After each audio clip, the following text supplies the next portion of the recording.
Does that make sense, right? So do you see the connection? Let me know if you're getting the connection here, right? If this girl had more confidence, maybe if her parents had instilled her a little more self-love.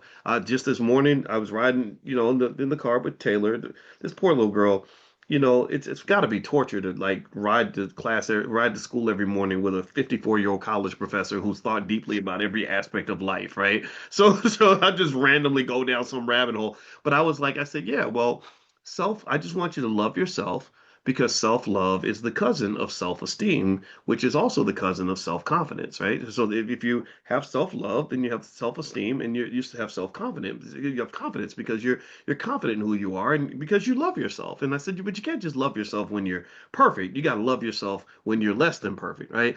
And we did all these things, right? And I was doing all that because it's like, look, I don't want people out here pimping and manipulating you and extracting things from you because you've got these voids in your self-esteem and self-confidence. I remember I saw this guy do this. So ultimately that video, I think what that video says to me is that those things like these cosmetic surgeries and stuff like that, they're not just expensive, but they tend to be a product of a dissatisfaction that we have with who we are, right? And I'm not telling you that you're a sucker for getting a cosmetic surgery.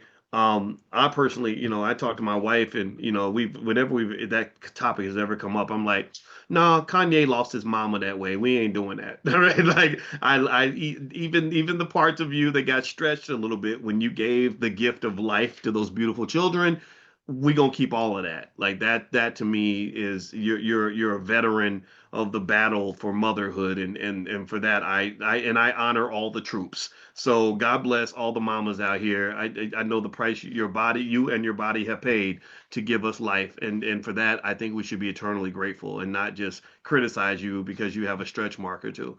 All right, so here is all right, so here's the next thing. I put this up because I just a reminder, like we got the babies here, and the babies are not going to be babies forever. And so I just put this up to say, like, stop twerking and invest for our future. I think that investing for the future of our children should be a very black thing. That should be like the biggest thing that black people do. Like that should be our thing. That should be our thing because other people don't do it yet. The other groups don't do it unanimously, right? I think like the same way they say, well, if you're black, you love fried chicken. If you're black, you eat watermelon. If you're black, you can dance. If you black, you can play basketball. They should be like, well, if you black, you investing for your babies. You buying stock for them kids. I mean, you got 10-year-old black kids that own more shares of stock than most adults. Like that's what I want to see, right?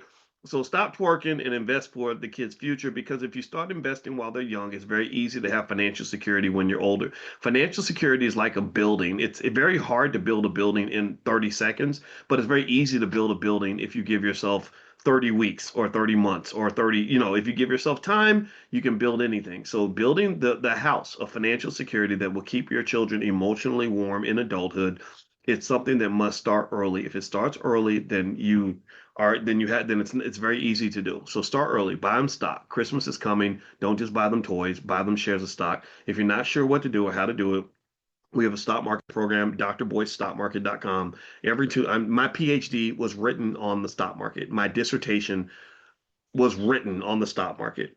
My whole committee went to the University of Chicago, which is like the Vatican of finance. They pretty much invented everything that you see in the stock market. Everything the model used to price stock options is called the Black-Scholes option pricing model. And if I'm not mistaken, they were at the University of Chicago. Merton Miller, one of the greatest economists who came up with the foundational thinking of how we run our entire economic systems, they came out of Chicago. My entire dissertation committee was from Chicago, and their focus and their actual what's the word, their area of expertise or the area that they're best at is an area called asset pricing, which is figuring out the value of an asset. My dissertation chair, Andrew Caroli, he told me, he said, you're the best asset pricing student that I've had in years. So I'm very good at asset pricing.